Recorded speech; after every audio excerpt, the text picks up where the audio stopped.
My name is Ken Paller, and I'm be moderating today's Cognitive Science Dialogue. We're here to discuss a question that I think is at the foundation of cognitive science. How can human consciousness be understood? And we're very fortunate to have two speakers with us today in a debate-like format. We'll have first Alan Wallace and then John Searle. I'd like to acknowledge the Cognitive Science Program for sponsoring this event.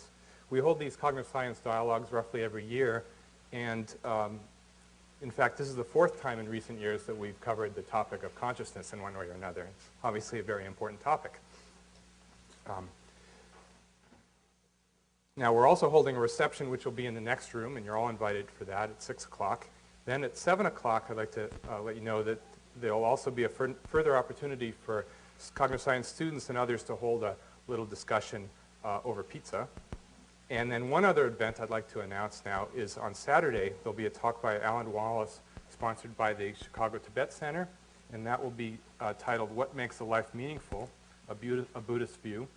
And that's going to be 4 to 6 p.m. tomorrow in room 107, Swift Hall, which is a short walk north of here.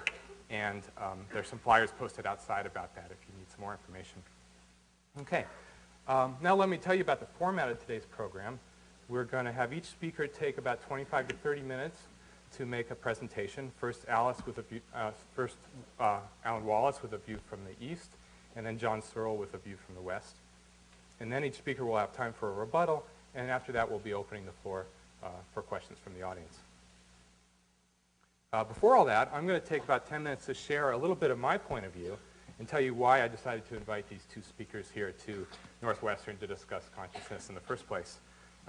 Perhaps at the root of some of the difficulty of dealing with consciousness is this idea from a Western philosophy known as the mind-body problem, the tremendous difference there is between two things, the things we commonly refer as mental, private, subjective events, and physical things, the physical world.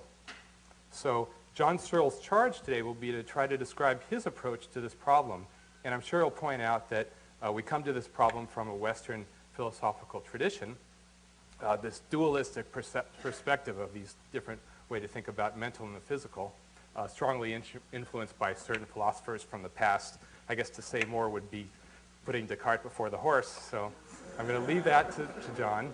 But Searle's view is that there's really nothing mysterious about consciousness, nothing spooky at all. Consciousness is caused by neurobiological processes in the brain. It's just a natural biological process, so we shouldn't think about it as if it's something spooky. And really, if you just look at the cover of John Searle's latest book, Mind, you can see right away nothing spooky here at all. Levitation. Well, how do these issues connect to our contemporary investigations of consciousness in cognitive science and also in cognitive neuroscience, where we often take measures of the brain in action and try to relate them to subjective experiences of various sorts, perceptions, vision, sight, memories, emotions, and so forth. Well, often we rely on a working hypothesis, some assumption that there are causal relationships between mental phenomena and brain processes. Sometimes we even refer to mind/brain. And yet there are many people that have doubts about this agenda, no less the editor of Science, who recently wrote in an editorial that he thinks it's unlikely that our knowledge about the brain will deepen enough to fuse it with the mind. I'm not sure exactly what he means by that. I wish I did know. But he seems to be skeptical that we'll ever learn enough about the brain to really understand the mind. And well, certainly we need more than a bottom-up approach from neuroscience. We also need cognitive analysis. So we need both cognitive science and neuroscience. And really, we somehow need to bring human subjective experience to the table if that's what we ultimately want to understand. So now let's see what Buddhism might bring to the table too. The contemplative methods, in fact, represent an empirical approach to understanding the mind. If you aren't familiar with Buddhism, you might be surprised to know that Buddhists are apparently quite willing to modify their views in the face of empirical evidence. And as the Dalai Lama has stated, Buddhism and science are not conflicting perspectives on the world, but rather differing approaches to the same end to expand our knowledge and understanding. And further, if science proves facts that conflict with Buddhist understanding, then Buddhism must change accordingly. So certainly there's room here for a dialogue between Buddhism and science. The term meditation actually refers to a whole set of different methods that involve training the mind. So meditation may help with stress reduction, but that's not really the point here. Rather, we're interested in how people can develop some keen abilities to control and monitor, understanding their focus of attention and their emotions and their whole inner life, really, with many ramifications. Now, in our labs at Northwestern, we're beginning to take note of what can happen in such circumstances. And one reason that's of interest is that we may be able to make use of these expert observations of the mind and perhaps provide some novel perspectives on consciousness. So Alan Wallace's charge today will be to tell us what Buddhist thought has to offer to help us in using introspection to gain insight into private subjective experience. Now, I'd like to also point out one example of potential connections between Buddhism and cognitive science close to home related to my research in memory. And an important topic in memory research is this idea of implicit memory. So that is, memory can influence our behavior in many sorts of ways, and sometimes that happens without our explicit awareness that memory is operative, and that's implicit memory, and there's also parallel implicit phenomena with respect to perception and motions and so on. And we've been able to enhance our understanding of conscious memory by looking at it and inspecting how it differs from various kinds of implicit memory. Implicit memory really isn't the same as the Freudian unconscious that's related. It's also related a bit to this idea from Buddhism of habitual tendencies. The habits and the predilections that largely determine how we act in certain circumstances and really how we think. Learning plays a big role in acquiring these tendencies in the first place. It's in a form of implicit memory. And psychotherapy, or sometimes we can figure out through psychotherapy, are there means how to adjust these tendencies. It's really, new kinds of learning, new learning in those cases. So consider this statement from Mathieu Ricard: all thoughts of attachment and aversion arise from previous conditioning. The very goal of the spiritual path is to dissolve these tendencies. So putting this together, it can be useful to understand ways to accomplish this, to try to see from many perspectives how conscious experience is influenced by so many things going on below the surface. And I'm optimistic that we may have much to gain by taking all these perspectives together. Well, maybe not so much the Freudian one, but at least the other two.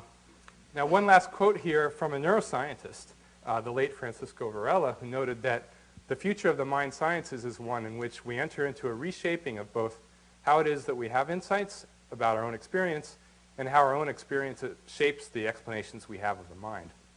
So really, even further, you could say our own experience of the mind shapes our explanations of the mind, the universe, and everything, really. So this is critical to understand the mind.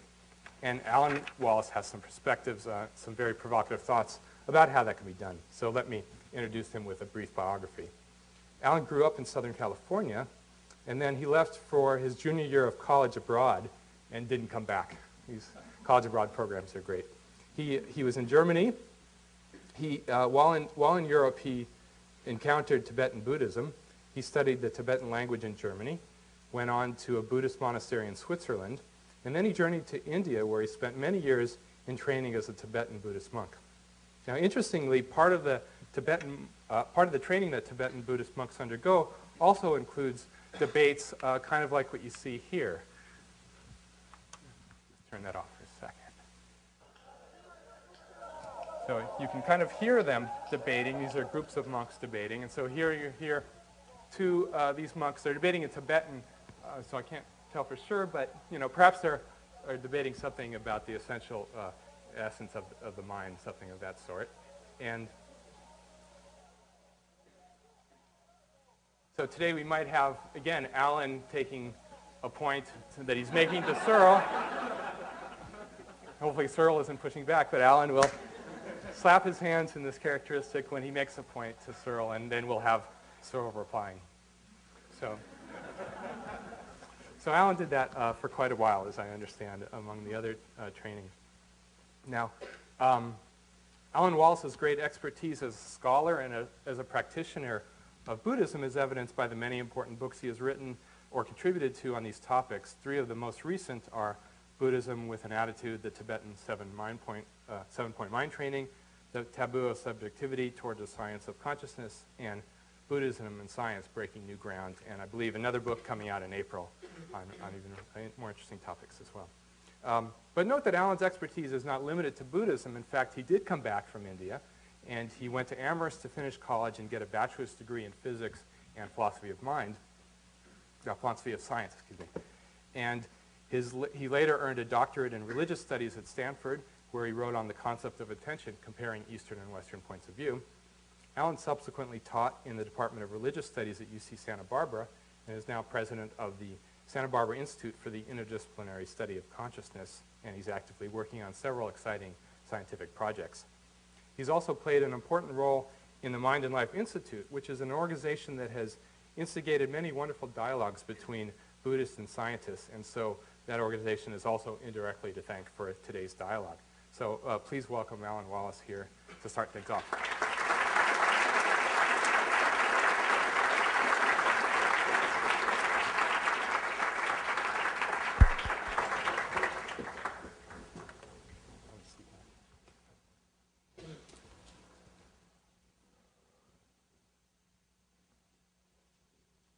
Well, I'd like to thank Ken and everybody who worked with him to make possible today's engagement, which I'm very much looking forward to. I'm delighted also that John Searle has been able to join us for this. Very much looking forward to our conversation, whether it's debate or collaboration, we shall see. The topic that I'd like to address today, as you can see from the title, is metacognition. The old term was introspection, which has been so tarnished that I don't use it much anymore, but metacognition is still a scientifically legitimate term, at least the last I heard.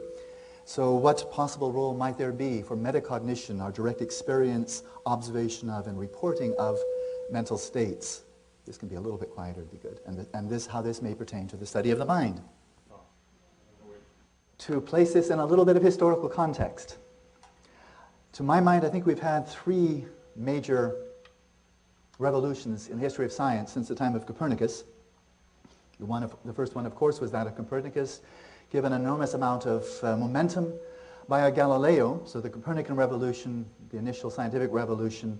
And I would suggest among the various key factors that facilitated or enabled this revolution in our understanding of the physical world was the fact that Galileo took a previously discovered or developed device, namely the telescope, refined it, and then used it in unprecedented ways, directing it to the moon, the sun, the stars, the planets, and made a number of observations, really started the science of astronomy. Until then, you had astrology. You had generations and generations of astrologers who were allegedly very expert at studying the correlates between terrestrial and celestial phenomena.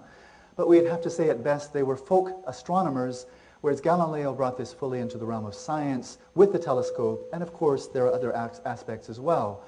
But the point of mentioning this here right now is that in order for there to be astronomy, a scientific study of the moon, the stars, the sun, the planets, and so forth, you must have very rigorous, precise, reliable, penetrating ways of observing the phenomena themselves that are under investigation. Simply studying correlates is inadequate. That leaves you with astrology, but no astronomy. So we had a scientific revolution in the physical sciences. Van Leeuwenhoek, a Dutch researcher, let's call him, used the microscope, used it in unprecedented ways to start observing, making precise observations of minute life forms. He by himself, just having the microscope, did not initiate a revolution in the life sciences, but that was crucial. It wound up eventually being crucial. A bit lower? Good. Coming on too strong? How is that? Is that better? How is that better? Is that better in the back? Yes? Comme ci, comme ça? Okay. I would say the person who really kicked off the revolution in the life sciences was of course, Darwin, in terms of fundamentally reorienting our mindset, our view of who we are, where are we in the universe, what's the nature of life, at least on planet Earth. Darwin kicked it off. It wasn't sufficient by himself. He didn't have any exceptional ways of observing living organisms. It took Mendel, but that was not sufficient. He also, this monk, living in Czechoslovakia, started the genetics, but it wasn't sufficient. The real revolution in the life sciences, I would suggest, didn't really start making hay, so to speak, really making major progress until the 20th century, with Crick and Watson in 1952, I think it was, and then really the Genome Project. So as the first revolution in the physical sciences took around 140 years, I would say from the time of Copernicus until Newton's work in Principia, it's about 140 years. You say the revolution's over and now we continue making wonderful progress. I would suggest likewise for the first and only revolution we've had in the biological sciences, it started with Darwin. I would say the revolution itself has come to culmination with the Genome Project.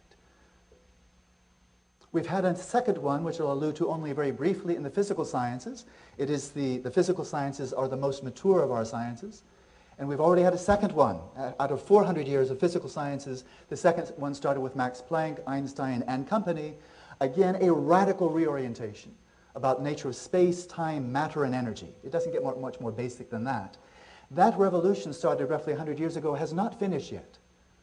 I think it's still in the process of revolting, because fundamental issues have not been resolved. The measurement problem, the nature of non-locality, whether there even is a quantum world that the quantum mechanics is mapping, very, very uncertain. A great revolution, but we're still seeing it playing itself out. And now we move to the cognitive sciences. The scientific study of the mind began, let's say, in the 1870s. Had generations of philosophers before then, but in terms of a scientific discipline, not really before the 1870s. I would suggest that we still have not had a single revolution there. Despite Howard Gardner's book, which I saw you cited in one of yours, John, The Mind's New Science, A History of the Cognitive Revolution, well, there's been a lot of progress. So I don't mean in any way to disparage or diminish what has happened, especially in the 20th century. But a revolution like the Darwinian revolution, the Copernican revolution, the revolution of quantum mechanics and relativity, I don't see it. I don't think we've had one yet. For both the physical sciences and the life sciences, telescope, microscopes, and a myriad of other modes of observation to observe the phenomena themselves, meticulously, probingly, in depth, have been devised. When it comes to mental phenomena, which after all is what the scientific study of the mind should all be about, mental phenomena, and not just their neural and behavioral correlates. What sophisticated methodology do we have for making rigorous, scientific, in-depth observations of mental phenomena, which I think, as John Searle so what rightly says, are irreducibly first person? There has been no such revolution.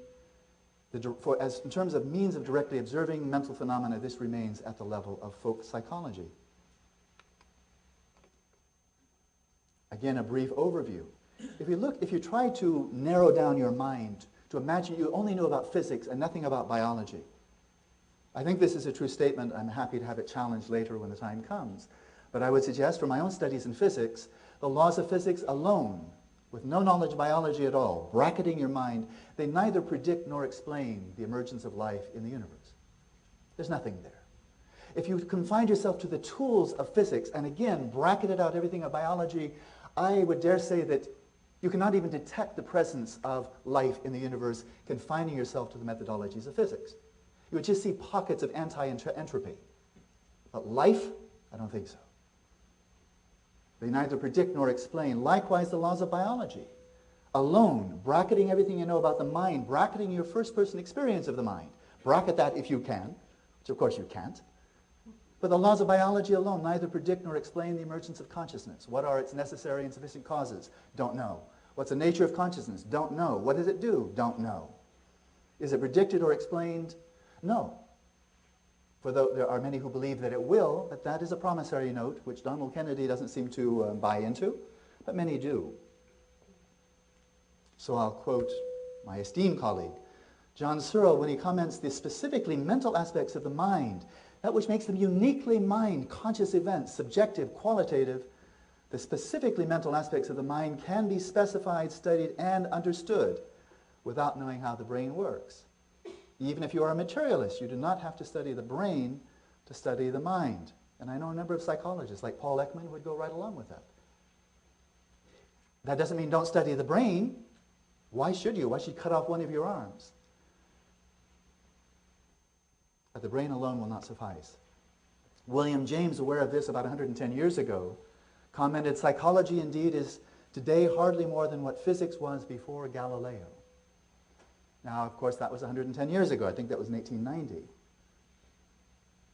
But in terms of the direct observation of mental events, I think it's still a fair statement. We don't have a telescope for the mind. John Searle comments, in ways that are not at all obvious on the surface, much of the bankruptcy of most work in the philosophy of mind and a great deal of the sterility of academic psychology over the past 50 years, I think one could say the last 130, have come from a persistent failure to recognize and come to terms with the fact that the ontology of the mental is an irreducibly first-person ontology. A statement that I heartily endorse. So this brings us to what we can call metacognition. William James called it introspection when that was not yet a dirty word or a disparaged word. And he comments in his masterwork, The Principles of Psychology, introspective observation is what we have to rely on first and foremost and always. The word introspection, or we've glossed it in modern context, metacognition, need hardly be defined. It means, of course, the looking into our minds and reporting what we there discover.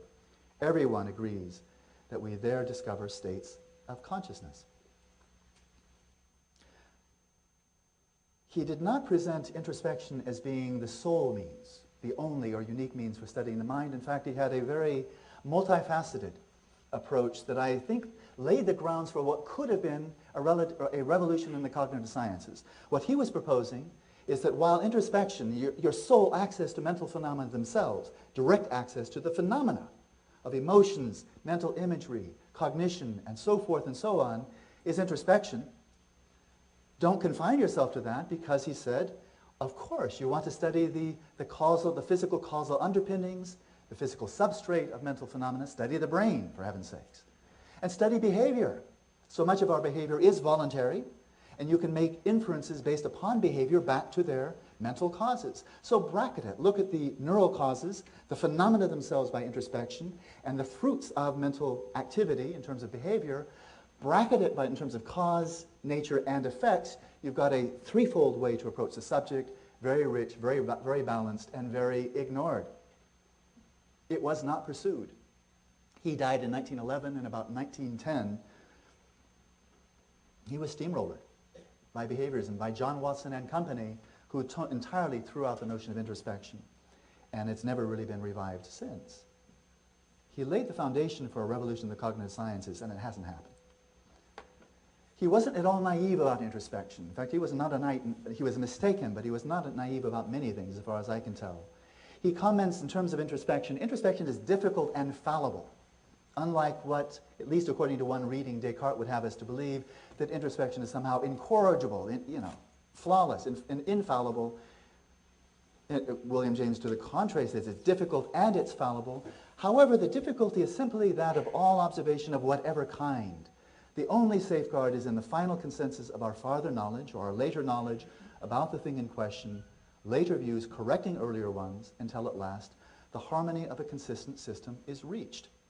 Now, especially when the introspection is not working as a lone ranger all by itself, a whole bunch of people in isolation observing their minds and then sharing what they're experiencing, but if you draw from the strengths of modern cognitive behavioral psychology, psychophysics, and of course cognitive neuroscience, if you bracket this, and so when a person makes a first-person report, you're plotting what's happening in the brain. fMRI, EEG, ERP, maybe PET scans, and some other technologies that are being devised right now. You're also plotting from cognitive behavioral measurements. There's a lot that can be done there. If you're coming in like a checks and balances in the three-part governmental system, then no one has an absolute say. No one speaks with absolute authority. Well, after all, the brain scientist must really know what's going on. But neither give total authority to the introspectionist nor to the behaviorist. But let them all be working in a checks and balances so you can find rigorous correlates from the first person to these two third-person modalities. But now, if one is going to make introspection or metacognition into a scientifically rigorous mode of observation, you've got to be able to attend to the phenomena in question with stability, which means continuity, coherence, but also vividness, high resolution, clarity, brilliance. Just like Galileo, if you imagine him planting his telescope on the back of a camel in a dust storm. and then trying to make observations. With no stability and no clarity, he's not going to discover the moons of Jupiter. You've got to have stability, you have to have clarity. Likewise, if you're going to try to spect intro, to observe mental states, mental phenomena, imagery, and so forth, and there's a myriad of phenomena to be investigated, a steady, continuous, and sharply focused, high-resolution, vivid attention is going to be crucial. What William James called sustained voluntary attention. He wrote about it, and I encourage you to seek out his writings on attention, because they're really quite brilliant to this day, and especially his writings on sustained attention. Really are quite breathtaking to my mind. But having said all of that, and he said a lot, that was very, very provocative, and I think true as well. When it came to the issue of being able to actually develop attention skills, take a person with just normal attention skills, pretty much scatterbrained. Raising the question, is it possible to take such a person and through training refine the attention, enhancing stability, enhancing vividness, making this into a really robust way of observing the mind? Well, he was pessimistic. He's writing in 1890. He didn't have much data to allow him to be optimistic. He wrote that the possession of such a steady faculty of attention is unquestionably a great boon. Those who have it can work more rapidly and with less nervous wear and tear. However, here's the big but, I'm inclined to think that no one who is without it naturally can by any amount of drill or discipline attain it in a very high degree. Its amount is probably a fixed characteristic of the individual. And I commented elsewhere that if there were an education system that could train students to develop attention skills, he said that would be the education par excellence.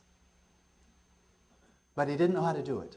And living in Victorian Boston, he didn't have much help. So he ends on a pessimistic note. And I hope that has not thwarted research in this area, but I was really quite astonished to find, about a year and a half ago, when I was with John Cohen, a cognitive neurophysiologist from Princeton, who spent his life studying attention. He said there's basically been no research on ways of developing attention skills above normal. And what are the brain correlates? What are the behavioral correlates? What are the benefits, if any? What downsides? I find that astonishing, because attention is so obviously important. If it's plastic, the plasticity of attention is so obviously important. Impaired attention is so obviously detrimental. How that fell through the cracks, I think there are reasons, but I find them very weird. So we failed. Introspection, the first-person observation of mental events, remains at purely a level of folk psychology. We've made no progress in developing attention skills, and judging by the epidemic now of ADHD, it looks like we may be taking giant steps backward as a culture, as well as those who specifically have ADHD. But just because we've failed, does that mean that every civilization on the planet for the last 5,000 years has failed? There are many who are quite happy to assume so. That is, if we didn't do it, I mean, after all, who could have? Which is kind of quaint, but I think rather outdated now, that we do actually have telephones and we have a lot of material in English and we can actually fly. So 2,500 years ago, this individual, Gautama, the Buddha, he took, like Galileo, he took something that had already been developed. In Sanskrit, it's called samadhi, which means exceptional states of attentional focus. And there were disciplines for developing that were probably very old at his time. 2,500 years ago, we expect at least 500 years. Because according to the accounts we have of that time, they were very well developed at his time, but it seems that they were taken as ends in themselves. You develop a deep state of samadhi, of deep meditative calm, focus, mental stillness, luminosity. Lo and behold, it winds up being blissful, and then you hang out. And you call it moksha, you call it liberation, you say, I'm enlightened. Because after all, there you are, just, drinking at the well of bliss that is not contingent upon external stimuli. Very nice. But what the Buddha, having accomplished these states very rapidly, it seems like he was quite a prodigy, what he discovered is that there was no profound transformation. That if you come out of samadhi and you're basically back in the same soup that you were before you went into samadhi. And he wasn't satisfied with that, so he, I think, was really a revolutionary. I think the first cognitive revolution really took place about 2,500 years ago, but we had no part in it. He took these methods of extremely refined focused attention and then applied them in unprecedented ways to exploring states of consciousness, origins of consciousness, nature of consciousness, and the relationship between consciousness and its myriad objects. And he made this overall statement: since the primary tool of investigation now is not a telescope, not a microscope, not any external technology, but rather the mind itself, as a general rule of thumb, he said, the mind that is established in equipoise comes to no reality as it is. A mind that is truly brought to a refined, subtle state of balance, especially attentional balance, comes to no reality as it is. So we come back to attentional training, where William James threw up his hands in despair. This was something that was tackled long, long before William James. And there are three basic goals. A lot could be said about this, and I need to keep my comments very short for the time being. But first of all, relaxation. The type of attention you develop in meditative practice is not the type of attention that a jet fighter pilot manifests, or even a professional musician or a chess player. When they finish playing chess, flying their jet, they are exhausted. And they need to go get some R&R. And I know that from a professional musician. She's in the San Francisco Symphony Orchestra, I believe. She said, after you've been playing for 3 or 4 hours, you're tired. If you become an adept in the practice of shamatha, the developing attention skills in Buddhist tradition, and you spend 4, 5, 6, 8, 10 hours in meditation, you do not feel fatigued. It's not the same. It's coming from a different basis, rather than kind of an ego-driven, ambition-driven, desire-driven clenching of the mind. You start with relaxation, bodily and mentally, a sense of ease. Out of that pool of relaxation, then you gradually, with a delicate balance, enhance the stability, the coherence of the attention on the object. The mind is well focused at a single point, and over time it maintains a continuity or coherence. One can say a homogeneity of the focus of attention over time. Those two by themselves are not sufficient, because you have both of those when you're deep asleep. So you'll get nice and refreshed, but you won't get any deep insights in the nature of the mind if all you have is relaxation and stability. You need to bring in a third factor, and that is, I will simply call vividness. But it includes different facets, and if you think of the analogy of a television screen, it plays out pretty nicely. Brightness, high resolution, and focus of attention. Those three qualities of vividness are all incorporated in that one term, and those three qualities of relaxation, stability, and vividness are the qualities of attention. It's basically your inner technology that then you use to explore, observe, explore states of consciousness. In that type of training, there are really two faculties that you're cultivating, and the Buddhist tradition said there's an enormous amount of plasticity here, both on the upside as well as downside. I mean, these two can atrophy terrifically. First of all, we'll call this simply mindfulness. This is defined in Buddhist psychology as the faculty of sustaining voluntary attention continuously upon a familiar object without forgetfulness or distraction. So in a way, it's remembering to remember, to remember, to remember, to remember. It's an ongoing pulsing of remembering to remember. Reinvigorating. Like William James said, consciousness comes in pulses. And so it's a homogeneity of the pulses of awareness that keep attentive to the chosen object. One could think that would be sufficient. You develop that and then enhance the clarity and you're home.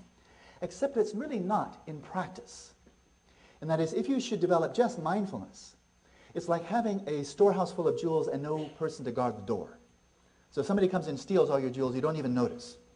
And so this meta-attention, this is a subcategory of metacognition, this is specifically our faculty, which I think you can all quickly identify does exist. The ability to monitor the quality of your own attention. Now in Buddhism, there are very specific things to monitor for. As there is stability and vividness, two qualities of attention to be cultivated, there are the opposites, two qualities to be attenuated. The opposite of stability is excitation. The mind is fragmented, the mind is distracted, the mind is roving, the mind is compulsive. It is the function of meta-attention, as you're sitting quietly, engaging in this attentional training, to recognize as swiftly as you can, when has your mind become distracted? Now, in all likelihood, that's going to be, in fact, I think in 100% likelihood, that's going to be a retrospective awareness. Ah, I see that a moment ago I was out to lunch. I was trying to focus on my breath or something else, and I was thinking about pizza. But I'm not now. And so, in fact, as soon as meta-attention clicks in, you're already halfway to the cure. And then you want to stabilize in that. Likewise, when you start getting dopey, for any of you who have ever meditated, you probably know exactly what I'm talking about. It's called a nodding acquaintance with meditation. where you've lost the clarity. So you may have a lot of stability because you're falling asleep. Right. And so it's the function of meta-attention in as close to real time as possible to detect, is the mind, specifically attention, falling into either of these two imbalances? Either laxity, where the mind is withdrawing into itself, losing clarity on the slippery slope to falling asleep, that's kind of an implosion, or is it falling into excitation, which is kind of an explosion? The mind becoming fragmented and going outwards. That's the core of the training. Now, what's the overall epistemic value of this? What's it good for in terms of understanding the nature of the mind, mental phenomena, mental processes? A great scholar and contemplative from the Tibetan tradition, from the 15th century, Tsongkhapa, writes this, I think, quite illuminating analogy. He writes, in order to examine a wall tapestry in a dark room, if you illuminate it with a radiant, steady lamp, you can vividly examine the images in the tapestry. But if the lamp is either dim, corresponding to laxity, or even if it is bright, flickers due to the wind, corresponding to excitation, your observation will be impaired. Likewise, in order to fathom the nature of any phenomenon, with penetrating intelligence supported by unwavering, sustained, voluntary attention, it's interesting, you actually used William James's term, you can clearly observe the real nature of the phenomenon under investigation. This is especially important for the mind, since the mental phenomena themselves, as these subjective qualitative events, cannot be directly observed, at least never have been, by studying the brain. You're studying tissue. You're studying tissue. You're studying electrochemical events, but the qualitative aspect of the mental phenomena themselves is nowhere in sight any more than it is when you study behavior. You may as well be studying behavior of a robot. But now problems. Is metacognition so straightforward that you just kind of observe the mind, you take it out and look at it as an object? William James, again, was anything but naive here. He said, no subjective state, whilst present, is its own object. Its object is always something else. The act of naming them, whatever the subjective state may be, has momentarily detracted from their force. So if you're angry at somebody, I'm angry at this bottle of water, for example. Oh, that bottle of water is too cold, or it's too hot. And I'm getting angry at it, and then suddenly I notice that I'm angry. In that very moment that I'm detecting, I'm attending to the phenomenon of anger arising in my mind, in that very moment, anger is already being attenuated. So it's retrospective. That anger, right in the exact moment that it's occurring, focus on the bottle of water that I'm so angry about, is not focused on itself. It's a retrospective, kind of short-term memory, one could say. But William James was not alone in observing the problems that also John Searle has pointed out in his book, The Rediscovery of the Mind. The Buddha himself, in a discourse attributed to him, called the Jewel Ornament Discourse, he states, didn't write, but he did state, the mind cannot observe itself, just as a sword cannot cut itself and a fingertip cannot touch itself.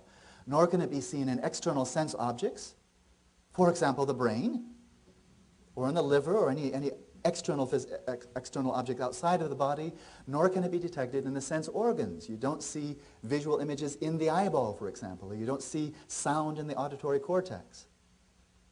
That's interesting. It looked like he just jettisoned metacognition. A great Buddhist philosopher, Indian Buddhist philosophy from the 7th century, comments in a way very similar to John Searle's writings in this regard. The actor, that is the agent, the object of the action, and the action are not identical. In any type of observation, they are not identical. So it is illogical, he writes, to maintain that a cognition apprehends itself. Once again, it looks like metacognition, the mind observing itself, has been jettisoned by the Buddha and by this very notable philosopher and contemplative from the 7th century. Another one from the 7th and 8th century, Shantideva, writes, I think with a lot of sophistication, when he's trying to understand how is it that we not only remember event, but we remember our experiencing the event. So I had lunch with a group of students today. I remember not only eating the food and hearing the students' voices and seeing them, but I remember being there. I remember that I was experiencing it. So how can I remember something if at the time of the event itself, I didn't have two cognitions, one, a reflexive cognition, an awareness of myself, the mind observing itself, and another one of my table companions and so forth. Shantideva explains that in the following way. He says, when we remember seeing a certain event, this could be seeing, hearing, any sense modality. When we remember seeing a certain event, we recall both the perceived event and ourselves perceiving the event. This is recollection. This is retrospective.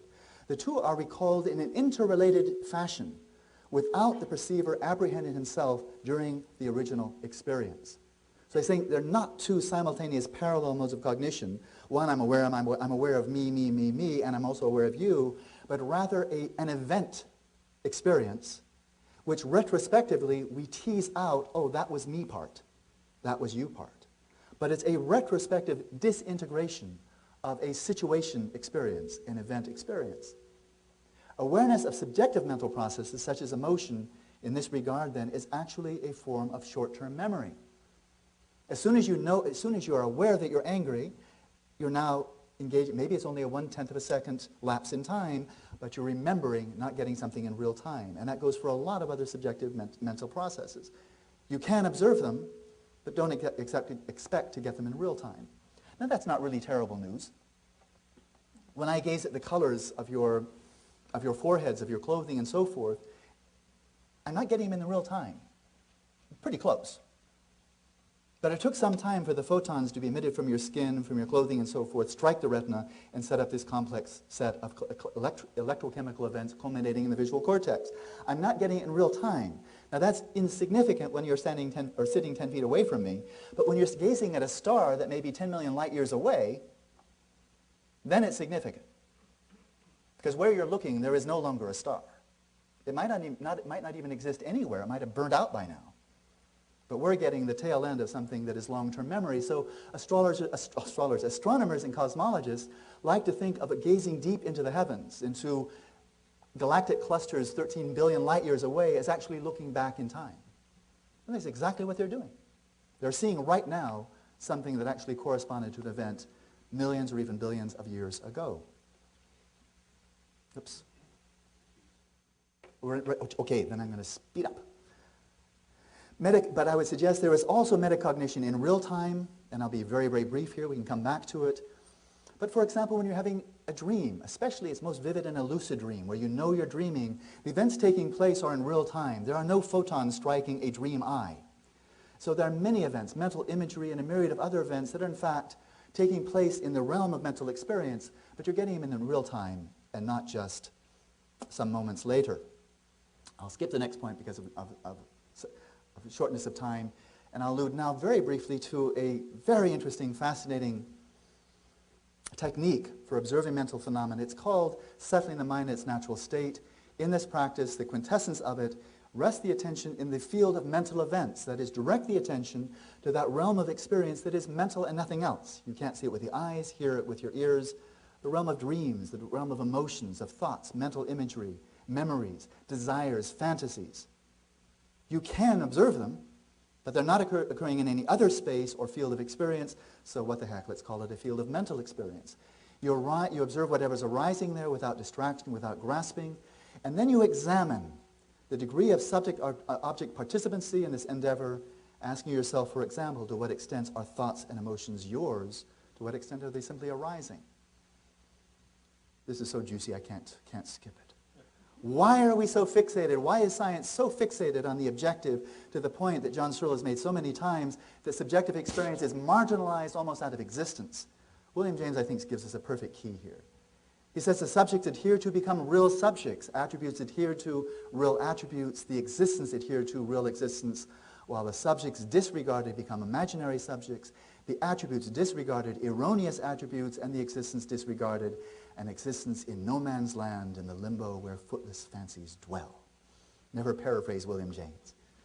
Habitually and practically, we do not even count these disregarded things as existence at all. They are not even treated as appearances. They are treated as if they were mere waste, equivalent to nothing at all. That's the bucket in which subjective experience has been tossed by about 400 years of Western science. Skepticism. I'm going to read it through. They're too juicy. They don't even need commentary. Richard Feynman, I think you all know who he is. One of the ways of stopping science would be to do only the experiments in the region where you know the law. But experimenters search most diligently and with the greatest effort in exactly those places where it seems most likely that we can prove our theories wrong. In other words, we're trying to prove ourselves wrong as quickly as possible because only in that way can we find progress. Is skepticism confined to science? No. Buddha, very famous quote, Monks, just as the wise accept gold after testing it by heating, cutting, and rubbing it, so are my words to be accepted after examining them, but not out of respect for me. And as Ken commented just earlier, here's a statement by the Dalai Lama: a general basic stance of Buddhism is that it is inappropriate to hold a view that is logically inconsistent. This is taboo, but even more taboo than holding a view that is logically inconsistent is holding a view that goes against direct experience. One of my favorite quotes from Daniel Boorstin, a historian, very distinguished historian, is the author of The Discoverers, comments in his preface, which I think is enormously juicy and should be held in mind for this whole discussion: illusions of knowledge, thinking we know something we've only assumed, and not ignorance, has historically proven to be the principal obstacle to discovery. Finally, William James laid out a format for a true revolution in the cognitive sciences, studying the mind by studying the brain, the mind itself, and behavior. This vision of bringing in refined techniques of training attention and turning metacognition into a rigorous mode of observation may actually fulfill his vision. And the synthesis of such first-person and third-person means of investigating the mind may then lead to the long-awaited revolution in cognitive sciences. And that's it.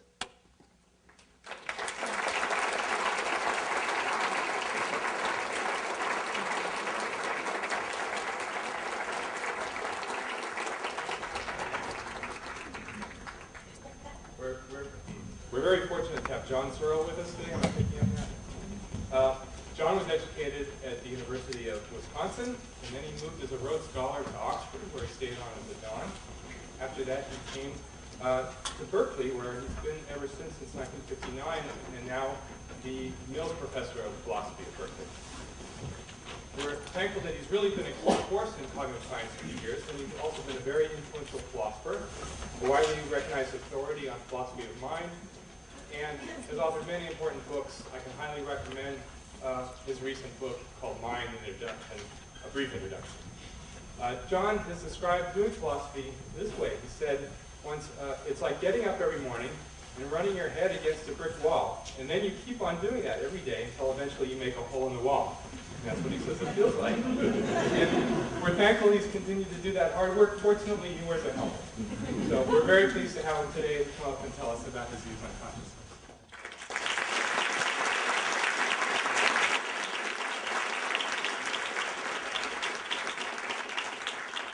How's that? Okay, terrific. Well, look, I'm somewhat at a loss because I was invited to a debate.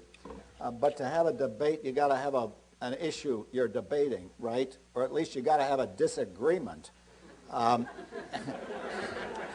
I was astounded to discover that I'm supposed to represent something called the West. Well, it's too early and I'm too far east. But here's my problem. There's a certain irony in this because I have spent the polemical part of my work in the philosophy of mind essentially attacking every single well-known influential Western view.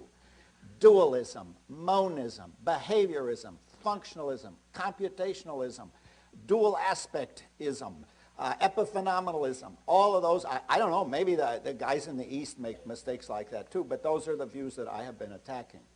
Okay, so there's something, I would not wish to be here under false pretenses. I certainly do not represent the West. Truth to tell, I represent only me. And okay, now the second thing is there have to be disagreements to have a debate, and I got out a paper and thought I was going to write down all the stuff I disagreed with, but it doesn't have much on it. I did disagree with one quotation at the very beginning. It was a quotation from me, taken out of context, where I'm supposed to say brains don't matter. That's exactly the opposite. That's the view that I am attacking. That was a common view for a long time, to say brains don't matter. We're just digital computers, and as real hard-nosed intellectual programmers, we don't care how the hardware works. You know, when the computer, the programmers I know, when the computer broke down, they were proud of the fact that they couldn't fix it. That's for plumbers. We do the serious intellectual work. And the idea wasn't, Jerry Fodor has said this many times, we just happened to be implemented in brains. That's the view that I was attacking. Okay, now there are some disagreements, though, I think, hidden in the discussion that Alan Wallace so eloquently presented to us. But before I tell you what they are, I want to tell you what I think is the actual truth about the mind and consciousness. Okay, how much time do I have? I know he ran over time, all right, so I'm not going to be too religious, but the most fun part is always when the audience gets to talk, so I'm not going to take too much time. It seems to me the way to proceed on this issue, as most issues in philosophy, is start off with what you know for a fact. Now, it's true you might have to give up on some of the things you think you know, but you'd better start with what you have as pretty solidly established results. Pretty solid basic stuff. And it's going to take a lot of argument to talk us out of these things. So here they are. There are 4 things in the study of consciousness. I haven't got PowerPoint, I'm sorry to say. I guess we'll all be forced to that in the end. Listening to the previous 2 speakers, I suddenly realized the reason I don't use PowerPoint is very simple. Straight vanity. I want them looking at me. I don't want them looking at some damn screen. Okay. All right. Now, here we go. 4 points. If you can imagine this without being able to read it on the blackboard. 1. Consciousness is real. It is a real and irreducible feature of the world. And I hope that sounds so screamingly obvious. You wonder, why is this guy telling us this? Well, the answer is because a very large number of very intelligent and well-financed researchers have been out to try to deny that it's real. Either it's an illusion or it really reduces to something else, such as computer programs. And I want to say it is a real and irreducible phenomenon in the world. So that's proposition number 1. I'll tell you in a few minutes what it is that's real and irreducible, but I want to get to the other 3 before I forget them. The second proposition, and this is absolutely fundamental, and this was not known in the way that we now know it for a long time, but it's this. Consciousness is caused by neuronal processes in the brain. Everything in your conscious life is caused by processes going on in the brain. Now, that is an astounding fact. You got 1.5 kilograms, about 3 pounds of this gooky stuff in your skull. It's the texture of English oatmeal.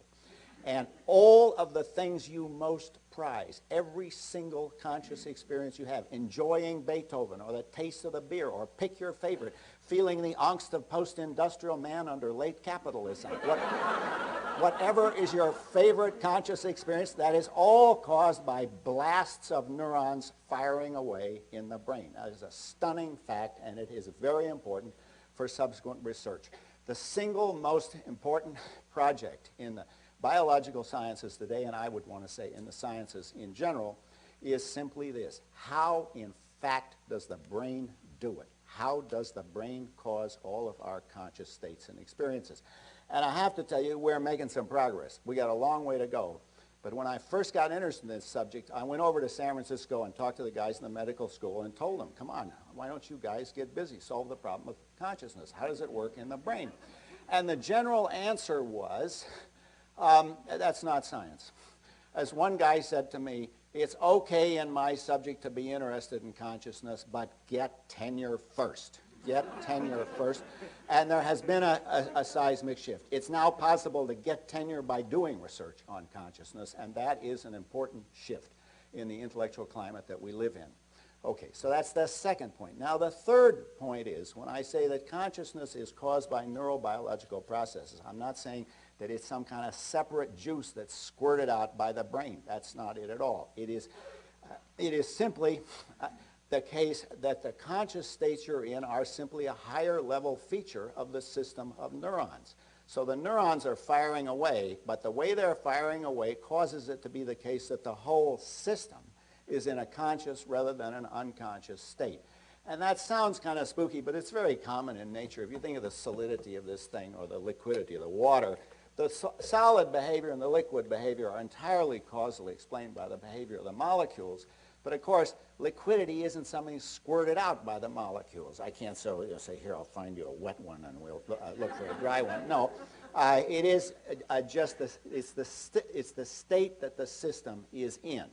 Now, there are certain disanalogies between liquidity and solidity on the one hand and consciousness on the other, and that has to do with some of these really remarkable features of consciousness. Namely, it has a first-person ontology. I'm going to get to that in a minute. Okay, we got three propositions out there. One, consciousness is real. Two, it's caused by brain processes. Three, it is a higher level or system feature of the brain, not of any individual neuron, but of big chunks of the brain. And you can have a consciousness in half a brain. In hemispherectomies, I'm not recommending that you do this, but it's possible to be conscious even with a rather diminished brain. But it is a feature of the system. The fourth proposition is equally important, and that is consciousness as a real feature of the real world functions causally. Now, there's always some guy who'll tell you, well, you know, consciousness can't make any difference to the real world. It's this sort of touchy-feely, airy-fairy thing. How can it actually move anything?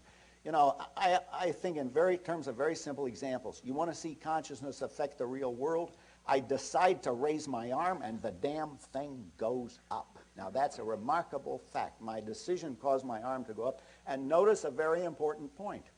We'd never say, well, that's the thing about the old arm. Some days she goes up, and some days she doesn't. No, that's not it. It's up to me. It's entirely in my conscious control. Okay, now if you got those four propositions under your belt, I'm inclined to say, well, let's go home, because that's really what I want. That's the message I want to get across. But now let me go into a little more detail, and then maybe I can join with some of the issues raised by Alan. And by the way, when I run out of time, I want you to start screaming and hollering. Okay. Okay, all right. Now, I said consciousness is real. What is it? Now, it's often said consciousness is frightfully difficult to define. I don't think it is difficult to define. I think we all know what it is. The definitions we give will not be the kind of scientific definition that you get at the end of the research. That we don't know.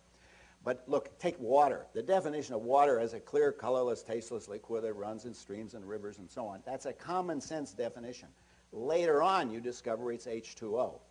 Now, with consciousness, we're in the clear, colorless, tasteless liquid stage. But I can tell you the common sense definition that identifies the target.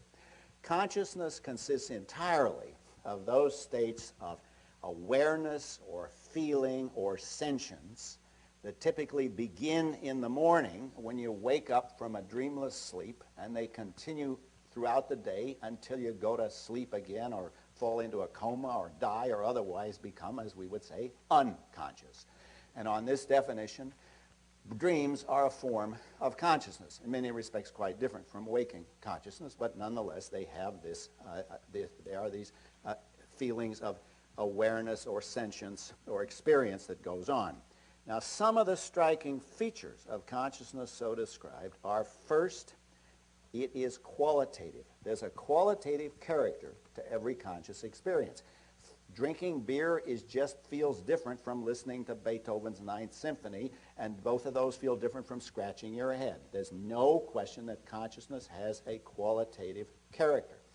Secondly, in virtue of this qualitative character, it is subjective in the sense that it only exists as experienced by a human or an animal subject. Now, this bothers a lot of people because they have a bad syllogism that goes as follows. Science is by definition objective. Consciousness on your definition is subjective. Therefore, there cannot be a science of consciousness. That's a fallacy. It's called a fallacy of ambiguity. The word subjective is being used in two different senses. This is an important feature of our intellectual culture, the difference between objectivity and subjectivity, so I'm going to take a couple of seconds to explain it.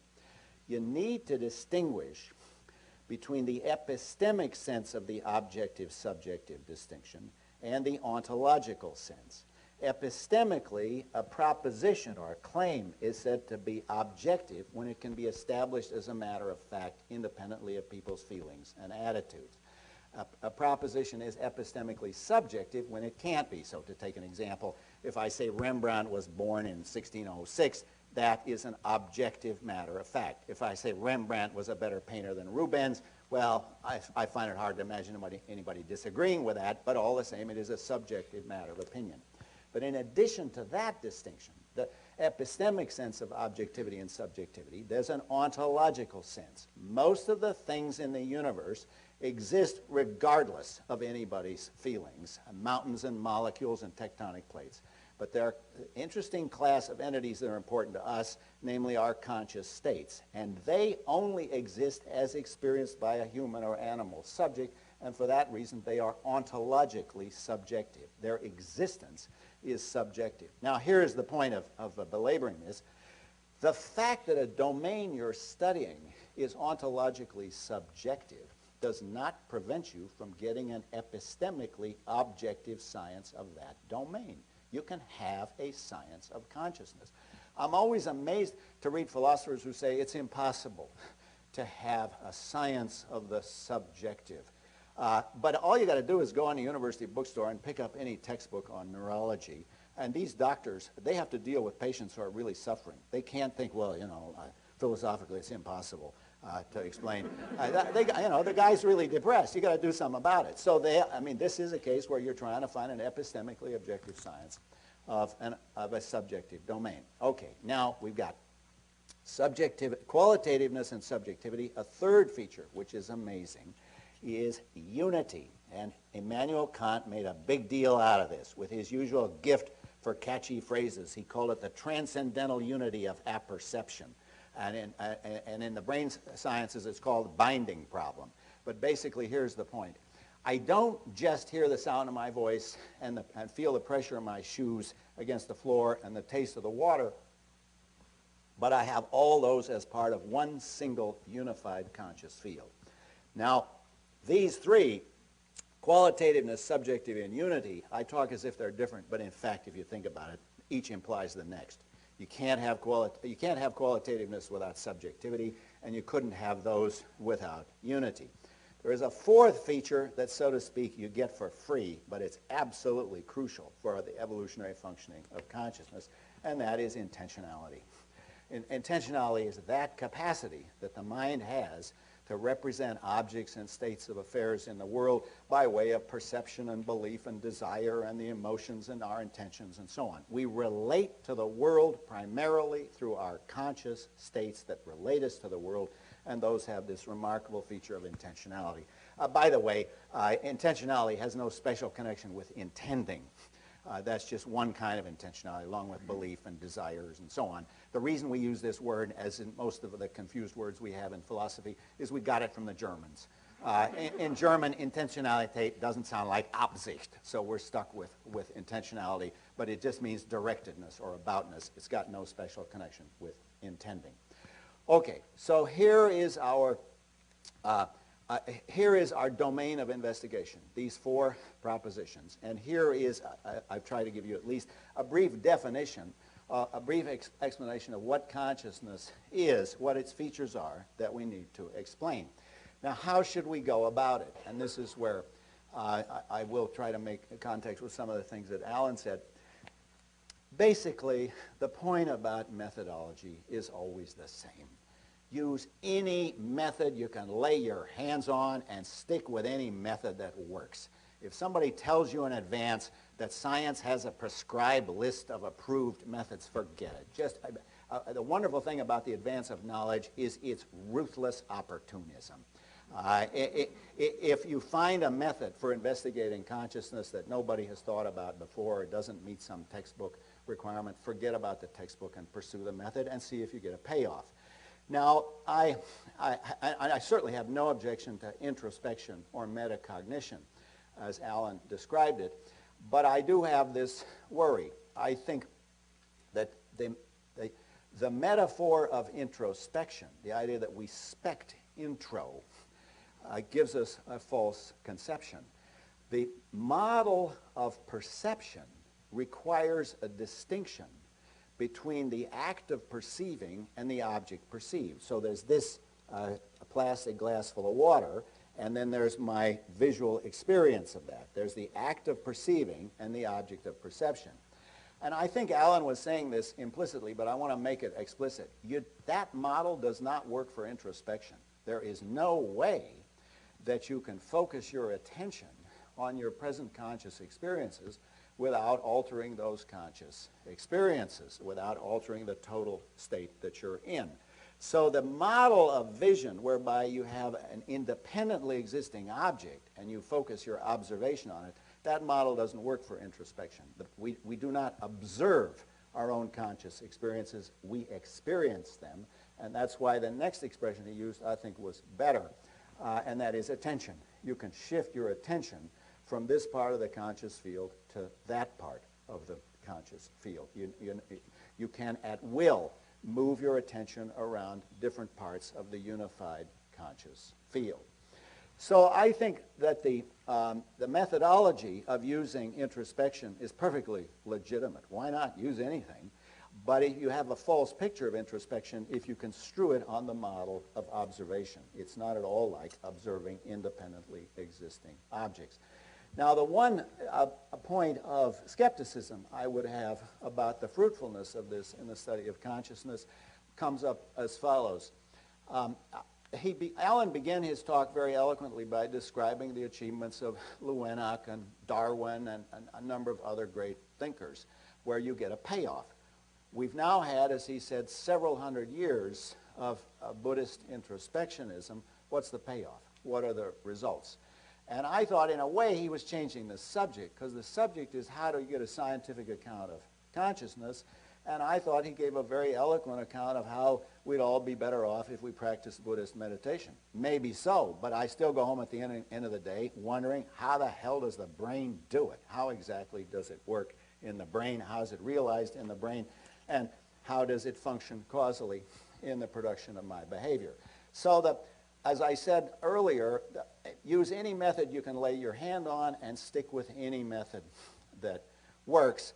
But if we've had 500 years or however many hundred years, I forget, of using Buddhist methods of introspection, I don't see the payoff. But maybe there is something that he hasn't told us yet. That isn't to say you might not get a payoff eventually, but I would feel you're making a big mistake if you think you can forget about brain science and do Buddhist meditation if you want to understand consciousness. We're going to have to know an awful lot about the brain. Okay, now everything I've told you so far, I hope, is kind of screamingly obvious. Why then do I have so many, why then am I always involved in arguments? I mean, why is it so many people seem to disagree with me? Well, I'll tell you why. We are the inheritors of an amazing tradition. It is not a tradition where I can say that I share all of its main tenets, but I will tell you the names of some of the major disasters that have occurred. For the purposes of this discussion, the disasters begin with Descartes. We could trace it back to Plato, but I think it's Descartes who is responsible.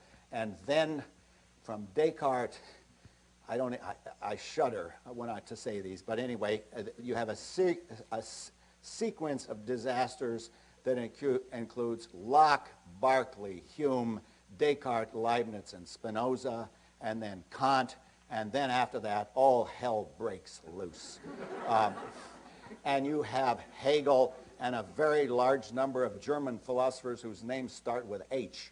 And I will not tell you the entire list. Okay.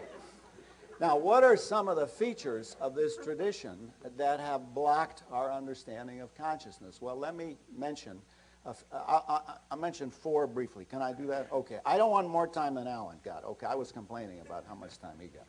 All right. First, we have this idea that the mental and the physical are in two different ontological realms. I think that's the wrong way to think of it.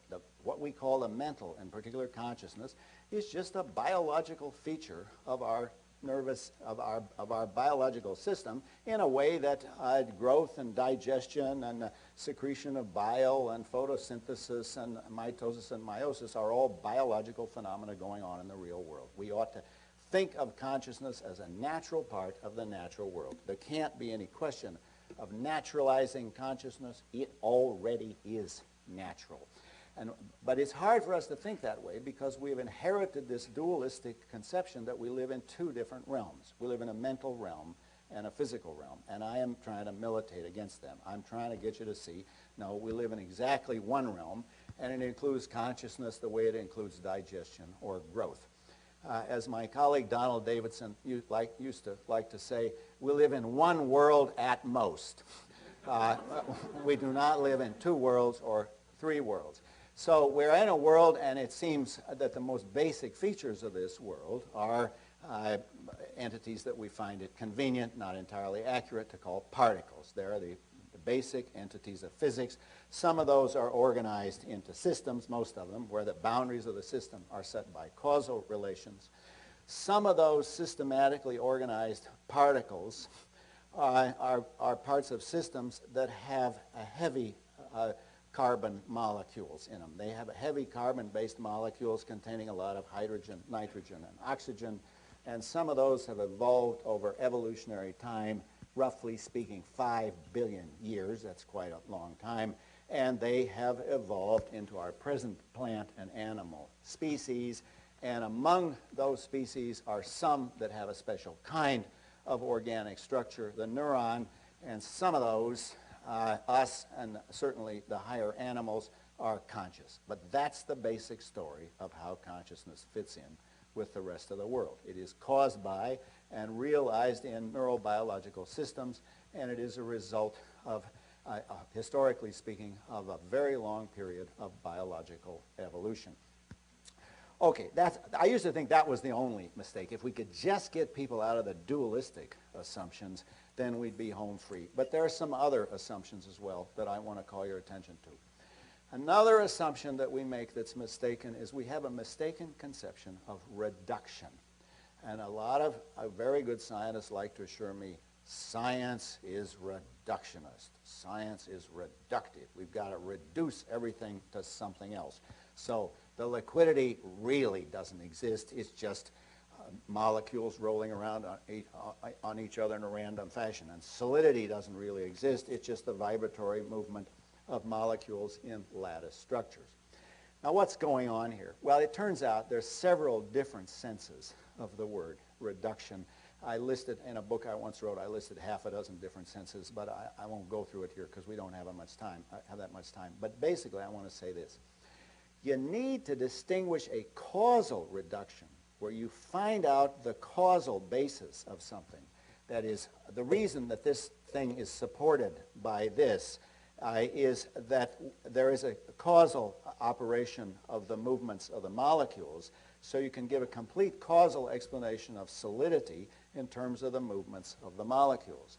But in addition to causal reduction, where you show that something is entirely caused by something else, you have, in our tradition, we make a lot of this, ontological reduction, where you say A is nothing but B. The A type of entities are nothing but B type of entities. Reduction is a peculiar kind of identity relation. It's the nothing but relation. So we can say the solidity of the table is nothing but vibratory movement of molecule motions, and the liquidity of the water is nothing but random movement of molecules over each other. Now here's the point. Typically in science, we make an ontological reduction on the basis of a causal reduction. If you get a complete causal account of liquidity or solidity or genes, pick your favorite, then we will say, well then, the liquidity or the solidity is nothing but the reducing phenomenon. And to do that, we make a kind of redefinition. We say what matters about solidity is not how it feels, but the underlying structure. You carve off the surface features and throw them out. And that's not a trivial move. It's that enables us to say the glass in the window is really liquid. A stunning claim, if you think about it. I'm not sure I believe it, but chemists I respect assure me that that's really the case. The glass is really liquid. Now, we might make this move with consciousness. We might say, well, look, forget about how it feels. We're going to talk about the underlying neurobiological structures that cause the feelings. But we will be reluctant to do that precisely because the point of having the concept of a consciousness is to identify the surface feature, the touchy-feely, subjective, qualitative stuff that I have been talking about. And so, whereas we're perfectly willing to get rid of the surface or the surface features of solidity and liquidity and do an ontological reduction on the basis of a causal reduction, we're much less willing to do that with consciousness, and for a very good reason. You still need a concept to describe the qualitative subjective character of your experiences. Now we might, as with glass for some medical purpose, just as we now say glass is liquid, we might say, well, this guy is really feeling a pain, though he doesn't know it yet. It hasn't reached the threshold, but he's got a terrible pain. We got our brainoscope on him, and we can see. The brainoscope shows clearly the guy's in terrible pain, and the guy says, I don't feel anything, and then we say, don't worry, you will, because we know that he's got this terrible pain. We might get to that stage. We might treat pain the way we now treat solidity and liquidity, but it seems to me unlikely. The whole point of having the concept is to name the subjective character, is to name these qualitative subjective states. Okay, now I'm going to stop because I want to save plenty of time for discussion. Let me just summarize what I've been saying. The right approach to consciousness is to be completely naturalistic about it, is to treat it as just a part of nature and explore it as you would explore any other part of nature. Introspection seems to be one possible approach, but I certainly wouldn't use that by itself. On the contrary, I'm convinced that the great advances are going to come when we understand how the brain works. Thank you.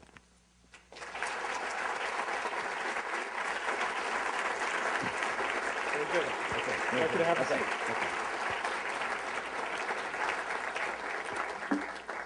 Okay, those are our two presentations separately. Now we're going to have a little discussion together.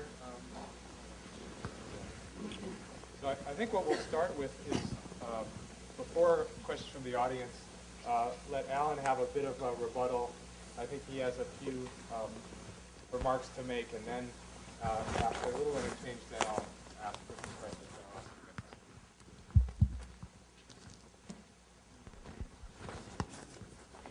I'm looking steadfastly at my clock this time. I'll try to be far more obedient than I was in the past. So I will stop within 10 minutes. Okay? That's the rules of the game? Or you make it shorter if you like. Yeah, maybe if you direct a question. How about 5? I can do 5. I can do even less. So, not all your points. Oh, no.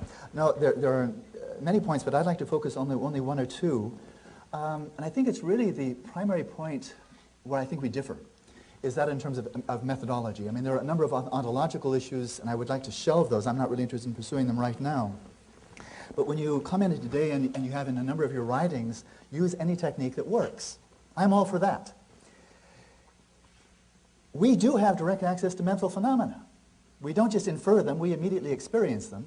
And in fact, there are quite a number we can observe, especially any of you who have had experience in lucid dreaming. You are specting intro. You're specting into a domain that is not a physical domain. Your body is paralyzed. Your physical senses are all shut down. You are looking at a space of the mind. And you're observing what's there. Now, it's a special case, but it definitely happens. But it's not only in lucid dreaming. You can do this in meditation, but you actually have to practice it to find that out, like anything else. Mathematics, physics, you don't really learn it without doing it. So if we use anything that's effective, I'm all for that. But what is the status of cognitive neuroscience in terms of consciousness?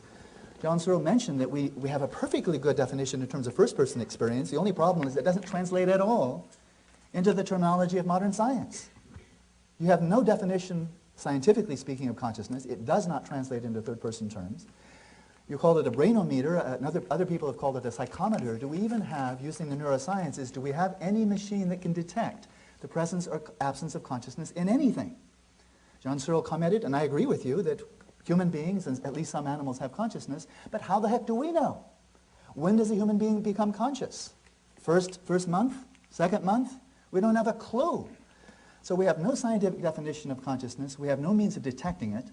We don't even know, as John Searle has commented in one of his books, we don't even know what the neural correlates of consciousness are. We don't know what the necessary and sufficient causes of consciousness are. We don't really know what it does.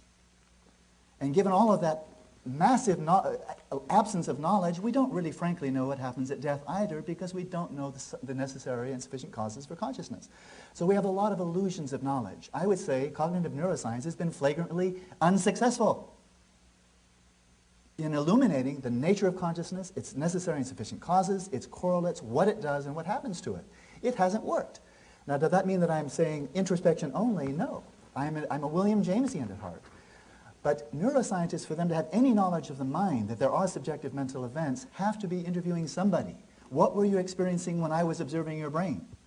Likewise, behaviorists, cognitive psychologists, what were you experiencing when you did this? You have to rely upon somebody's first-person experience. The real question is, since that's a given, you'll learn nothing about subjective mental experience by studying the brain alone and leaving it just to the biologist. You have to rely upon somebody saying, I experienced that.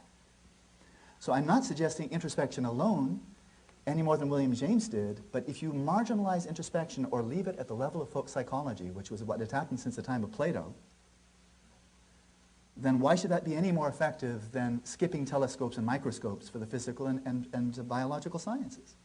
So I'm saying rather follow the current of science rather than trying to do something altogether new, leaving at the level of folk psychology the direct observation of mental events, and leaving all the professionalism, the expertise, the rigor in studying the brain, where you never observe a mental event, or observing behavior, which is also not a mental event.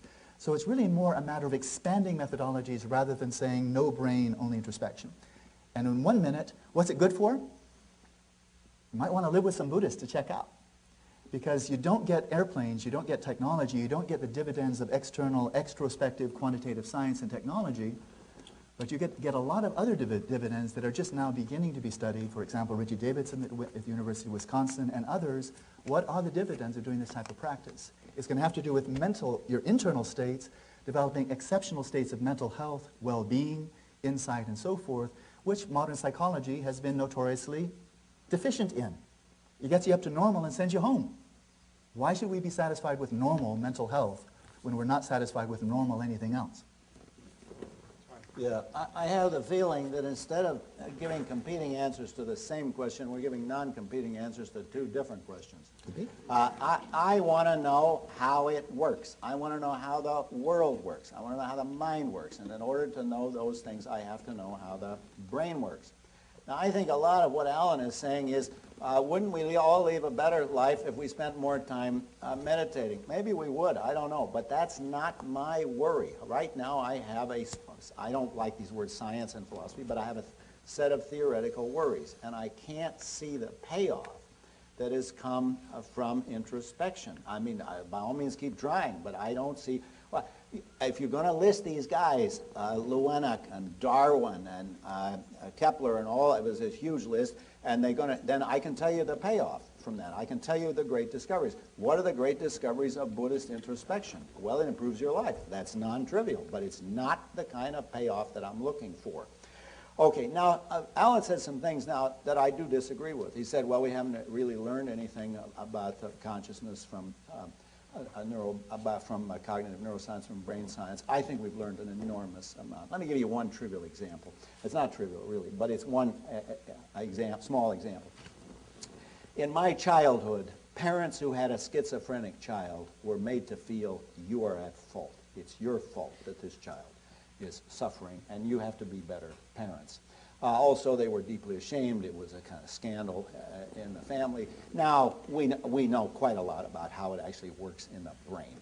And indeed, I think what is happening is that the whole area of so-called mental illness is moving more and more toward a medical paradigm. We're going to treat so-called mental illness as a problem of brain malfunction. And this is happening more and more all the time, and we're better able to cure people's suffering. Now, so I think it's just wrong to say that we haven't learned a lot from brain science. The second thing he says, we don't really know when somebody's conscious and when other people are conscious and other animals and so on. I think we know perfectly well. Let me give you an example. There's always some philosopher who will tell you animals aren't conscious, you know, dogs and cats and so on. I want to introduce them to Gilbert, my Bernese mountain dog. Anybody who knows Gilbert is conscious. I've had 4 dogs, by the way. Frege, Russell, Ludwig, and Gilbert. And there's no... Now, why am I so confident about Gilbert, that he's conscious? And people will tell you, well, it's just his behavior. That's wrong. I might build a mechanical dog that would wag its tail and jump up and down. They say, yeah, but his behavior resembles a human. Not really. Most of my friends, when they see me, don't wag their tails and lick my hands. The way that I'm so confident that Gilbert is conscious is I can see that the underlying causal structure is relevantly similar to mine. Those are his eyes. This is his ear. This is why Lyndon Johnson got in trouble when he lifted those doggies by their ears, because all of us hurt in our ears. We know what it feels like. When I first got interested in this, I read a bunch of textbooks on the brain, and one of the things that struck me in one of the textbooks was the author said, cats perceive color differently from human beings. Now I thought, have these guys solved the other cat's mind's problem? You know, don't they realize the philosophical thin ice that they're on? But of course they know perfectly well because they can look at the structure of the visual system. I forget the details, but if the cat has a different apparatus for perceiving color, then it's going to produce different color perceptions. So basically, we often know. I mean, I would be a hell of a life if I didn't know that you were conscious. And I think I'm making inference here. How do I really know? Alan says I can't really tell for sure. Don't worry, you're conscious. All right, so I think well, I'm not sure. I mean, I keep groping for some sort of disagreement between us, and I have the suspicion that maybe there's a hidden agenda in what he's saying that I really disagree with, and that's the idea that we don't have to take seriously consciousness as a natural phenomenon, part of our ordinary biological life, that maybe it is in some separate metaphysical realm. I reject that. I think that view has been disastrous. Okay. At this point, I'll see if there's some questions for the audience, from the audience. I'll start with you. Say you know what consciousness is. Let's say that my grandfather has left me a healthcare directive that says, pull the plug, terminate the life support when I'm no longer conscious. He's lying on the hospital bed. He can't talk. He can't communicate. He can't reliably squeeze my hand to say yes or no or blink. How do I know if he's conscious? Yeah, okay. Now, this is a very good question. And this enables me to make a point I wanted to make earlier. The way that we have now of detecting consciousness is essentially common sense, and we don't know how to deal with very strange kinds of cases. But now this is where brain sciences come in. If we had a complete science of the brain, if we had a perfect science of the brain, and we knew exactly the difference between the conscious brain and the unconscious brain, I'll give you one brief example that's close to home. On January 4th, 1999, I was skiing too fast on an icy run, KT22. I remember skiing fast, and the next thing I knew, I came to riding up again in the lift. There was a 15-minute period of my life when I skied down the mountain, made some sort of conversation with people. And how did I do it? Was I conscious or unconscious during that period? I don't know. These are like the Penfield cases, where the woman has an epileptic fit while she's playing the piano, and she keeps right on playing even though she's unconscious. She goes into the petit mal case. She goes into unconsciousness and continues to play the piano. Now, how do we tell that she was conscious or unconscious? We don't know enough about brain science to know the answer to that. But the point is this. That's not a question you're going to answer by introspection. You can't get the patient, you can't say to the patient, introspect more carefully and tell me if you're really conscious. That's a scientific question, and it's going to have a scientific answer. Okay. Yes, back here, sir. Loudly. Loudly. Pain is also a subjective feeling, and there's also no objective matter, which is very similar to consciousness. But we know that there's enormous amount of study going on about pain because it's a signal warning us that there's something wrong. Can we why consciousness, study on consciousness is so hard compared to pain? Is that directed at me? Yeah, okay. Well, pain is a form of consciousness. And when I first got interested in this, I thought, well, the brain stabbers ought to get busy and figure out how it works. And I thought pain must be easy. Vision, that would be hard, but pain must be easy. And I went out and bought half a dozen textbooks on the brain. And by the way, it's an interesting literary experience. I bought the $60 jobs, big ones, and sat down and read them. And at that time, I was having debates with people in literary theory. And I discovered there's an interesting literary property to these texts. They don't tell you till you're on about page 250 that they don't know how it works. So you will learn enormous about the architecture of the Purkinje cell and the carbon rings in serotonin, and I spent many happy weeks in the hypothalamus. I recommend it.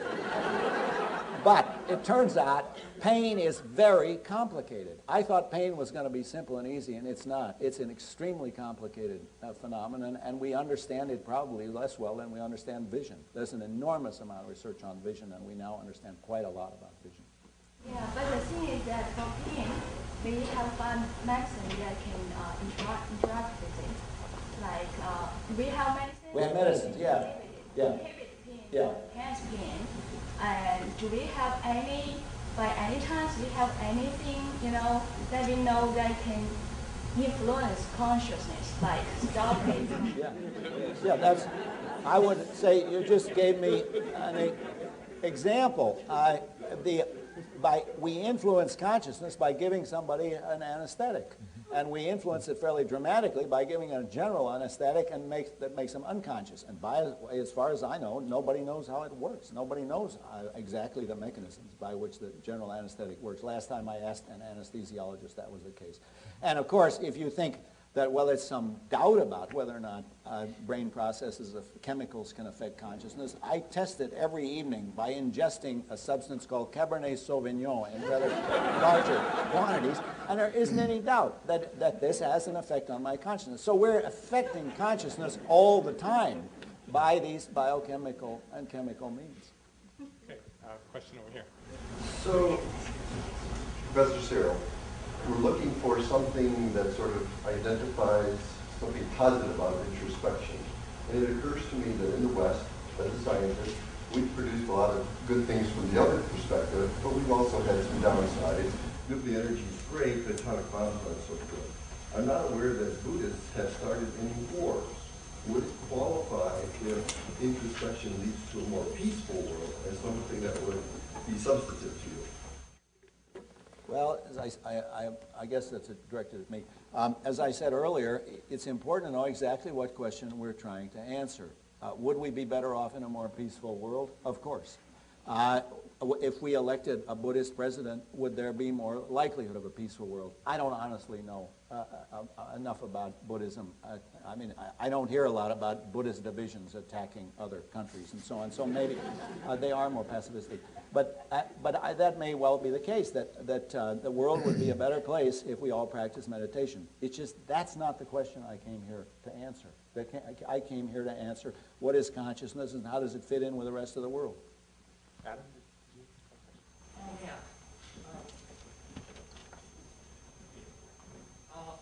What amount of correlation would convince you of causation? So the Cabernet, which alters conscious experience through a physical mechanism, or the fact that you can, using certain types of brain stimulation with magnetic fields, you can alter cognitive processes directly, or just lesions. What would convince you that, or is it even possible, but what would convince you that when you die you're dirt? Well, for us to know that when you're dying, just let me translate that into my English, that consciousness vanishes without a trace. Just like the fluidity of water, vanishes if you destroy all the H2O molecules and the like. There would be a very straightforward way to coming to that conclusion, and that would be to identify, to know with certainty what the necessary and sufficient causes for consciousness are. We don't. We don't even know what the necessary causes are. As John Searle has commented in one of his books, we don't even know what the correlates of consciousness are. So I don't at all mean to disparage neuroscience for unveiling an enormous amount of knowledge about the mind, about schizophrenia, mental illnesses, motor perception, memory, and so forth. But we come back to the basic issues. What's the nature of consciousness? No definition. Can we detect it? No.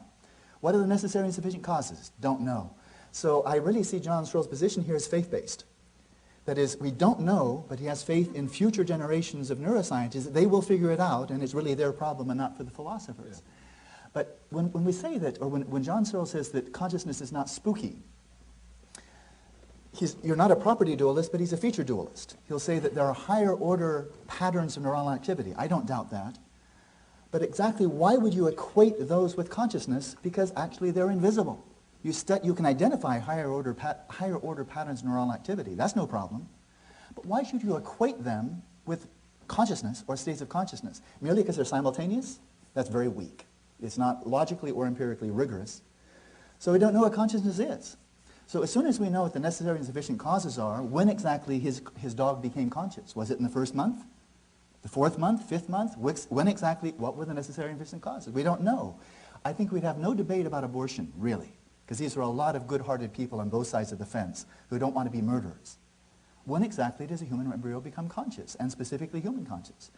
The fundamentalist right doesn't know, nor do the scientific materialist or the brain scientists. They don't know, therefore we're all shouting in the dark.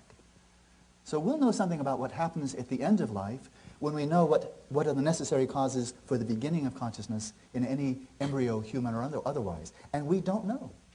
Here we are. Can A I response just... from John, for Yeah, sure. okay. Jump in. The answer to that is we know an awful lot. We know what consciousness is because each of us is a conscious being. I don't have any problem identifying consciousness. I live it. Secondly, we don't have any problem detecting it in other people. We know its functions. It has a rather large number of functions. For example, one of its functions is when I'm thirsty, it enables me to grab a glass and drink out of it. So we know what consciousness is because we live it. We know its functions. We have no difficulty, except in extreme cases, in detecting it in other people. Now, we do not know exactly how it is caused in the brain. But when we hear that we don't know how it's caused in the brain, do we hear that as a call for despair? No. That's a call for further investigation. I want to tell you something. We've lived through this issue before. I'm sorry Chuck is leaving because I'm about to make an important point.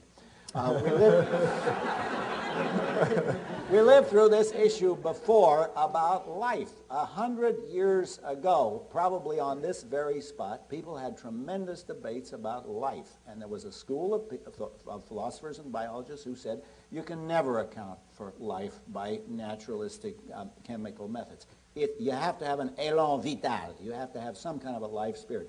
It is hard for us to recover today the passion with which that issue was debated a century ago. Now the issue's been solved. Now I think we're in a similar situation about consciousness. How does the brain do it? We don't know. So what's the right attitude? Look at our navels and introspect, or go in a lab and figure out how it works. And I want to recommend both.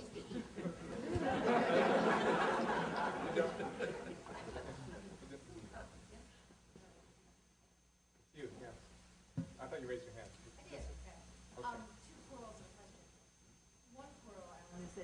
Of course we know what a precondition for consciousness is, and it's a neuron, right? If you don't have a neuron, you don't have consciousness, and you can say that in embryology, and you can certainly say that in a lot of different situations, including the medical one that our colleague alluded to. The other quarrel is Buddhists aren't the only religious faith tradition of long and passionate intensity that believed in training the mind, and of course my tradition of the Talmud, which has nothing to do with introspection particularly, but has to do with puzzles and games as a way of concentrating attention, but has nothing to do with it. It's just merely another way of training the mind. But I wouldn't suggest Talmudic study as a way to answer the question of where the neurocorrelates of consciousness are. It's an interesting thing, and it makes us, it makes the world, I think, cheerier and better, though not less violent, but cheerier and better, right? So that's a good thing too, just like Buddhism might. And so those are the two quarrels, I think, with what you laid out. And I don't think we could talk about the function of religiosity and the goodness of the world, and I would, one could cheer that on, and one could say it's a good thing, but it's a different sort of question than the questions that we're really engaging with here, which is this completely curious puzzle about what you have when you have a brain thinking, and how we decide that the thing is going on, and what's really going on there. I want to ask then the question, which is, the next thing that happens is we aren't, of course, just in qualia. We make choices, moral choices. And that, I want to push you a little, because I just finished reading your New York Review article, which is a wonderful one, about Koch's book. And he stops at a certain point when he identifies the location and takes us where we've been. But what would you imagine the next step would be about moral choices within the qualia?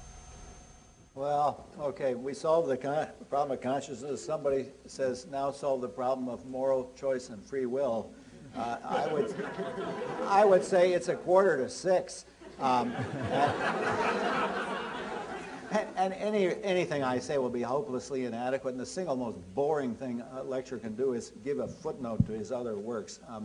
But there is an article by me called Free Will is a Problem in Neurobiology. And you can find it on the web. Look on my webpage, and there is a chapter in this book I just published. But I think it's a non-trivial question. Once we've solved the problem of consciousness, we're on the way to solving the problem of free will, but we're not home yet. That is a tough one.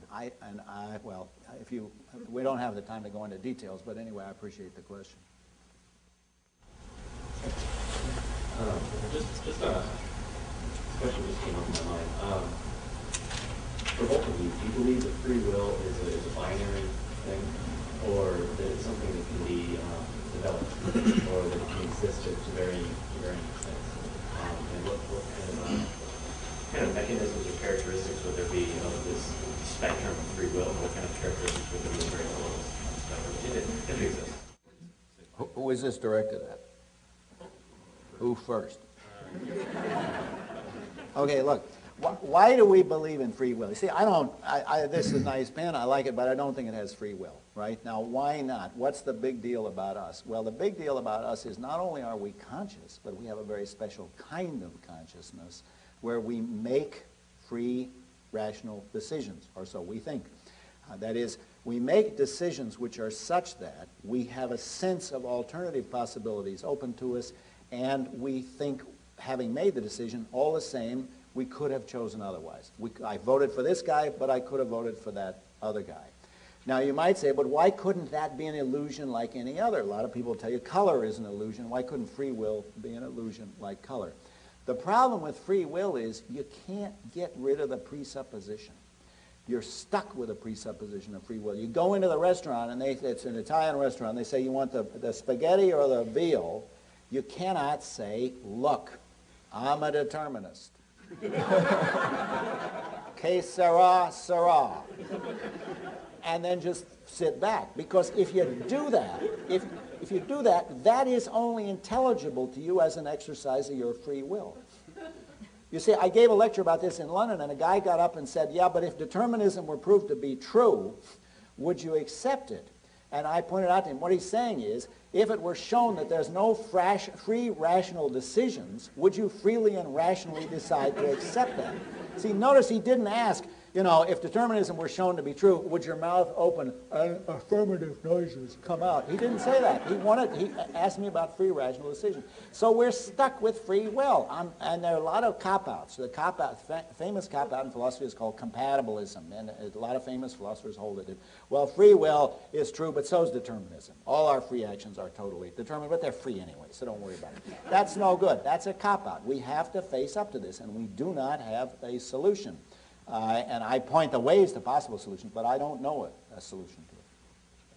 Yeah. I'm going to make a one line over here. We don't know that neurons are necessary. People in artificial intelligence wonder whether they couldn't develop a sufficiently sophisticated program that generates consciousness. It could be silicon-based. For us, neurons is necessary, but not necessarily for every. Do insect-eating plants? Might they? I don't know, but neither do scientists. Do amoeba? I don't know, but neither do scientists. So we don't even know that. Coming here, free will is a boondoggle because of Christianity. All of the great founders of the scientific revolution were Christians, with hardly any exceptions, until you get really pretty much in the 18th, 19th century. And free will is an enormously weighty issue in Christianity, because if you don't have free will, and you're either going to heaven or hell, then somebody else did it to you forever. And that's just too awful for anybody but a Calvinist to consider. That you could be pre-programmed to go to hell forever for something you had no choice. So the weight is enormous, and this is presuming, along with Descartes, you got an independent agent of a consciousness, an ego, a soul, immortal, immutable, carrying on from this lifetime to the next lifetime. And now does that poor little critter, for which there's no empirical evidence at all, have this so-called free will outside of the great mechanism of the physical universe that Descartes was assuming was there? Well, he was wrong on everything. The universe is not at all like a machine. Just study contemporary quantum mechanics. It ain't like a machine at all. Non-locality reigns. And so that's one problem. The notion of there being an independent ego that's got the free will, well, that's been shot down the toilet by neuroscientists and psychologists and Buddhists, but 2,500 years ago. So while freedom of will is this great big dead chicken hanging around the neck of philosophy ever since at least Descartes, really going back to Augustine and so forth, it's never been a big issue. Do we have free will in Buddhism? Of course we don't. In the sense of having a completely autonomous decision-making process that's not influenced by circumstances, or that's somehow operating outside of a causal nexus. So it's not binary in Buddhism. You asked that question, and in Buddhism it's not binary. We can ask, are there circumstances under which I make decisions that are foolish, detrimental to my own and other well-being? The answer is yes. Are there occasions when I do so less, when I make more intelligent decisions, wiser decisions? And then we bring in the issue of plasticity. Are there ways that I can train my mind so that I can make wiser decisions that are truly of benefit to myself and those around me, for the world at whole? And can I more and more avoid decisions that are coming out of delusion, self-centered craving, delusional hostility and aggression and hatred? And there is the great big opening. Not do I have free will, but can I be freer and freer and freer along a path of transformation, such that my choices, my conscious choices, can be more and more guided by intelligence, wisdom, and frankly by altruism and compassion as well. And there's a whole gradation. You're shaking your head. Yeah, well, I disagreed with one of the... Give him the first word, so I'll give you the last one. Here. Well, I disagreed with the idea that it's only Christianity that stuck us with a free will problem. I don't suffer from much Christian angst. Maybe I should, but I don't. But I do think there's a serious problem about free will. And it isn't the question, are our decisions influenced by our background and history? Of course they are. The question can be stated quite succinctly. Is it the case for every human action that the antecedent causes of the action were causally sufficient to determine that action and no other, such that there's no case where the agent could have done otherwise? If that's true, determinism is true. Are there cases where the antecedent causes are not causally sufficient, where given that the agent freely chooses one thing, he could still have chosen something else? Now that's the issue, and that issue remains. Forget about Christianity and the fact that we're all influenced by heredity and environment. Of course we are. There is still a serious question. Well, I'm sure it's the case that there are many more questions to address, but I think it's time for us to have our reception, so I invite you to continue discussing these issues together, and I want to finally thank, again, Alan Wallace and John Searle for coming here today. Thank you.